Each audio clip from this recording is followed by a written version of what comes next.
নমস্কার, আমি জ্যোতিষতন্ত্র পি কুমার বলছি মন্ত্রের যন্ত্র থেকে। আমি আগের দিন আলোচনা করেছিলাম কালসর্প নিয়ে। আজও আলোচনা করব কালসর্প নিয়ে। আর এই কালসর্প নিয়ে আলোচনা করার আগে আপনারা শোনার আগে যদি এটা সাবস্ক্রাইব, শেয়ার এবং লাইক করেন, তাহলে মন্ত্রের যন্ত্রে অনেক অজানা কথা যেগুলো আপনাদের জানা নেই অনেক ব্যক্তিরই, তারা কিন্তু এই অজানা কথাগুলো জানতে পারবেন এবং তারা সুন্দরভাবে তাদের জীবন কাটাতে পারবেন। তাই আপনারা এটা সাবস্ক্রাইব, শেয়ার এবং লাইক করবেন। আমি আলোচনা করছি কালসর্প যোগ নিয়ে। আমি গত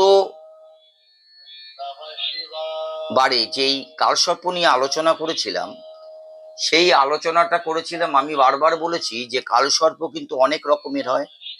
ঠিক সেই কারণে আমি আলোচনা করেছিলাম অনন্ত কালসর্প যোগ।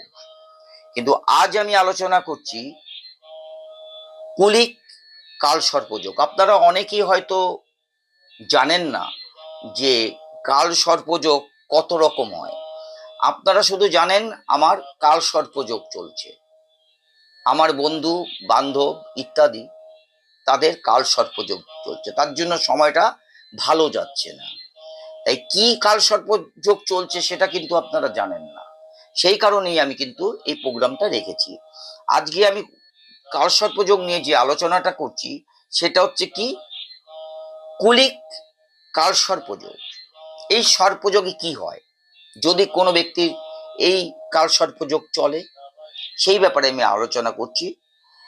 দ্বিতীয়ভাবে রাহু এবং অষ্টম ভাবে কেতু অবস্থান করলে এবং বাদিক আর এবং বাকি সব গ্রহ রাহু কেতুর বাদিকে স্থিত হলে এই প্রকার যোগকে কুলিক কালসর্প যোগ বলা হয়।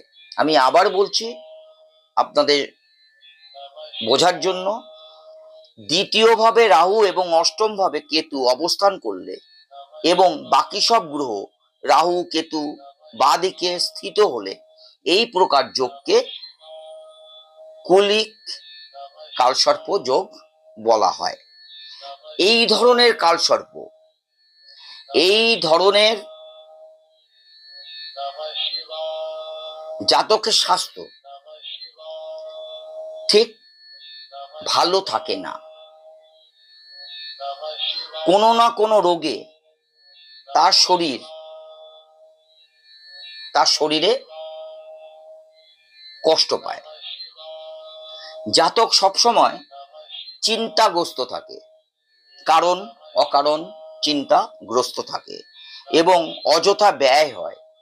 পকেটে যেই টাকাটা রাখার কথা বা থাকার কথা সেই টাকাটা কিন্তু পকেটে থাকে না। তবে জাতকের কর্মে স্থিতি থাকে এবং ব্যবসায় কাঙ্ক্ষিত সফলতা এবং জীবনে সম্মানও প্রাপ্তি হয়। কোন কাল সর্পযোগে? কুলিক কাল সর্পযোগে। কিন্তু জাতকের জীবনে উত্তরাত্ম কষ্টময় হয়ে থাকে। আর্থিক কষ্টের জন্য জাতকের অনেক সময় পতনও ঘটে। বিষলগ্ন হলে এবং অন্য গ্রহের স্থিতি ভালো হলে এই ধরনের জাতকের কাছে প্রচুর কিন্তু অর্থ থাকতেও পারে। তাই আপনাদের আমি পরপর দুটি কালসর্পের কথা জানালাম। তাই সাবস্ক্রাইব, শেয়ার এবং লাইক করবেন মন্ত্রের যন্ত্রকে যেন আমি এগিয়ে নিয়ে যেতে পারি। নমস্কার।